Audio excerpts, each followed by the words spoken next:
Hello दोस्तों, welcome है, स्वागत है आप सभी का हमारे यूट्यूब चैनल्स में। पेंशनर्स, फैमिली पेंशनर्स, कर्मचारियों के लिए मैं कई सारी बड़ी अपडेट लेकर आया हूँ या बोल सकते हैं कई सारी बड़ी खुशखबरी है, जिनमें पहली खुशखबरी है, बोल सकते हैं अपडेट है पेंशन और ग्रेच्युटी के भुगतान पर लेकर के। जी हाँ दोस्तों, साथ ही साथ पेंशन भोगियों के कम्पिटिशन को लेकर के एक बड़ी इन्फॉर्मेशन निकल के आ रही है। एक पेंशनर्स थे, उन्होंने कंप्लेंट की, उसके बाद में पेंशन भोगी के खाते में 15 लाख रुपए आए और डीओपीपीडब्ल्यू यानी department of pension and pension welfare की शानदार पहल है कम्पिटिशन को लेकर के। उससे रिलेटेड भी एक इन्फॉर्मेशन मैं दूंगा। साथ ही साथ all India consumer price index के जो डेटा निकल कर आ रहा है, उससे कई सारी चीज़ों पर चीज़ें आ रही हैं और कितना प्रतिशत महंगाई भत्ता और महंगाई राहत आपको जनवरी 2025 में मिलेगा, उस पर भी हम बात करेंगे। और इसके अलावा सीजीएचएस के जो कार्ड होल्डर्स हैं या सीजीएचएस के बेनिफिशियरीज हैं, वहाँ पर भी एक इन्फॉर्मेशन निकल कर आ रही है, वो भी मैं आपको इस वीडियो के जरिए देने वाला हूँ। तो कई सारी बड़ी इन्फॉर्मेशन होंगी आप सभी के लिए, बहुत इंपॉर्टेंट ये वीडियो होगा, इसलिए इस वीडियो को पूरा लास्ट तक देखिएगा। और अगर चैनल पर पहली बार आए तो चैनल को फ्री में सब्सक्राइब जरूर कर लीजिएगा। सब्सक्राइब के ब्लैक बटन को प्रेस करके साथ ही साथ आप हमारी वीडियोस की लेटेस्ट इन्फॉर्मेशन के लिए घंटे के निशान को यानी बेल आइकन को प्रेस करना बिल्कुल मत भूलिएगा, तभी आपके पास हमारी वीडियोस की लेटेस्ट इन्फॉर्मेशन आ पाएगी और आप हमारे वीडियोस को इसी तरीके से आगे भी वॉच कर पाएंगे। उसके रिगार्डिंग हमारे चैनल के रिगार्डिंग एक और जल्दी से इन्फॉर्मेशन दे दूं।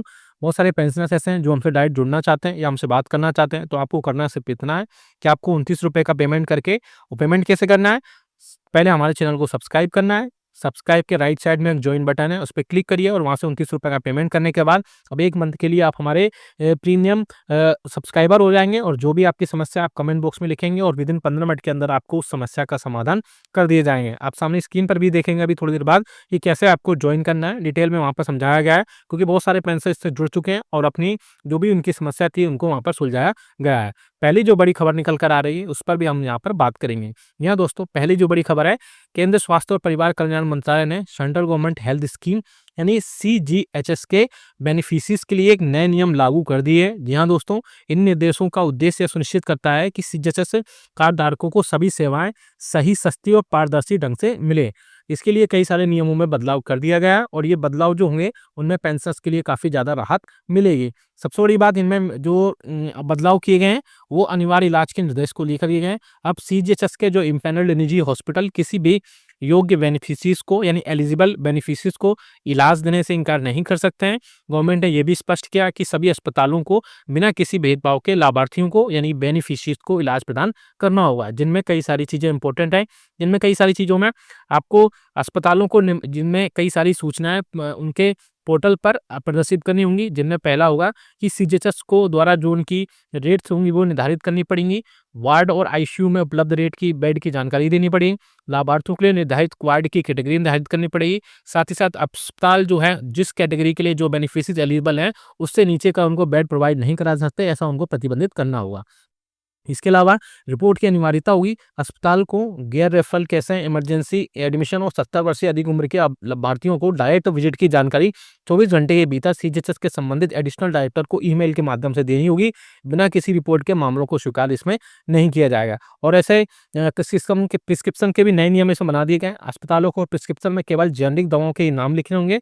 दवाओं के नाम बड़े अक्षरों में लिखे जाएंगे। किसी खास ब्रांड की दवा खरीदने के लिए उनको बाध्य नहीं किया जाएगा। और इसके अलावा भी कई सारी चीज़ों पर बात की गई है, जिसमें सरकार द्वारा नई गाइडलाइंस से सीजीएचएस कार्ड धारकों को सही, किफायती और बेहतर स्वास्थ्य सेवाएं प्रदान करने की दिशा में एक महत्वपूर्ण कदम उठाया गया है। इन नियमों के लागू होने से निजी अस्पतालों की जो जवाबदेही बढ़ेगी और जो बेनिफिशियरीज हैं उनको बिना किसी परेशानी के वहाँ पर इलाज मिलेगा। अब बात करते हैं पेंशनर्स और पेंशनर्स के उसमें ग्रेच्युटी और पेंशन लाभ को बुगायत को लेकर के बहुत सारे पेंशनर्स ऐसे हैं जो अपनी ग्रेच्युटी और पेंशन पर टाइम पर उनको भुगतान है रिटायरमेंट के बाद उनको नहीं मिलता है।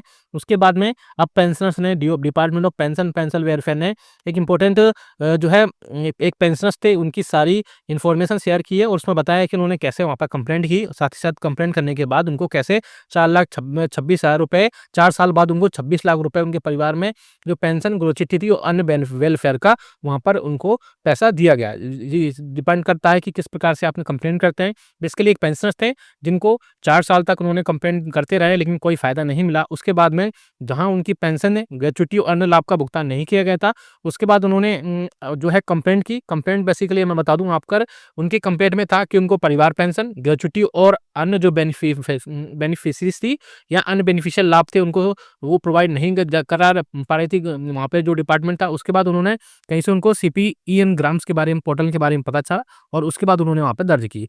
जैसी समस्या दर्ज की उसके बाद से उसके बाद सीपीईएन ग्राम पोर्टल पर शिकायत दर्ज की और उसके बाद में वहाँ पर उनकी जो शिकायत थी वो संबंधित बैंक को पीपीओ यानी पेंशन भुगतान ऑर्डर पर जारी कर देगा।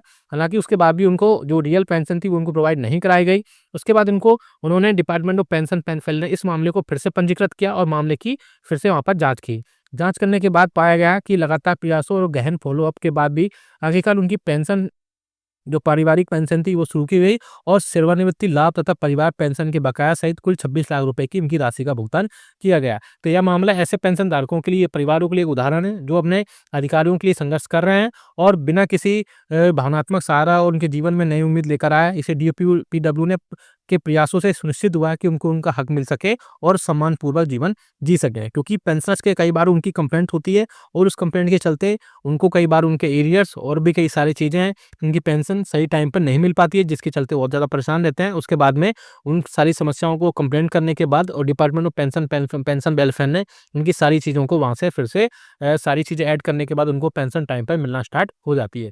इसके बाद एक वो बड़ी खबर आ रही है जो है all India consumer price index के डॉक्टरों को लेकर के। केंद्र और राज्य सरकार के करीब 4 करोड़ कर्मचारियों और पेंशन भोगियों को महंगाई भत्ते यानी डी और डीआर को लेकर बड़ी खबर सामने आ चुकी है। वेतन एवं पेंशन धारण के लिए महंगाई भत्ते का रोल अहम होता है। ऐसे में कर्मचारियों और पेंशन भोगी बेसब्री से अब जनवरी 2025 के महंगाई भत्ते और महंगाई राहत में कितने प्रतिशत महंगाई भत्ता और महंगाई राहत बढ़ेगा, इसके लिए इंतजार कर रहे हैं। हालांकि अभी दिसंबर का महीना का आंकड़ा आना बाकी है, फिर भी इसके बाद भी कुछ आंकड़े अब स्पष्ट हो गए हैं, क्योंकि जो है नवंबर मंथ का जो all India consumer price index है वो पिछले मंथ का सेम रहा, यानी 144.5 के अंक के हिसाब से सेम रहा है, जिसमें आपको 55.53% और इसमें महंगाई भत्ता रहा है। लेकिन अगर इसमें इक्वल भी रहता है, जैसे अभी 144.5 अंक है और ये सेम रहता है, तो भी आपका 53% से 56% महंगाई भत्ता होगा। इससे ज़्यादा बढ़ोतरी की उम्मीद यहाँ पर नहीं है, क्योंकि जो all India consumer price index का डेटा है उसका बेस ईयर है वो काफ़ी कम है। बेस ईयर उसमें जो है सिर्फ 2016 है और उस बेस ईयर को बढ़ाया जाएगा, तभी कर्मचारियों, पेंशनर्स और फैमिली पेंशनर्स के जो all India consumer price index का डेटा है वो पढ़कर निकल कर आएगा। क्योंकि अब मीडिया में जो खबरें आ रही हैं उसके अकॉर्डिंग जल्द से जल्द all India consumer price index का जो बेस ईयर है वो 2026 किया जा सकता है। अगर ये 2026 होता है तो पेंशनर्स और फैमिली पेंशनर्स के लिए उसमें काफ़ी ज़्यादा डी और डी आर में बढ़ोतरी होगी, क्योंकि जिस हिसाब से अभी डी और डी आर बढ़ रहा है, महंगाई उससे हिसाब से काफ़ी ज़्यादा बढ़ रही है। तो पेंशनर्स जो कह रहे हैं कि अब सिर्फ 2 से 4% ही महंगाई भत्ता और महंगाई राहत बढ़ रही है, लेकिन पहले के टाइम पर महंगाई भत्ता 8 से 10% तक बढ़ता था। ऐसे में पेंशनर्स और पेंशनर्स के एसोसिएशंस ने सरकार से रिक्वेस्ट किया है कि जो बेस ईयर है उसको चेंज किया जाए, क्योंकि बेस ईयर चेंज होने के बाद ही महंगाई भत्ते और महंगाई राहत में काफ़ी बढ़ोतरी हो पाएगी, क्योंकि अब लगभग 10 साल होने को आए, 9 साल हो चुके हैं। देखिए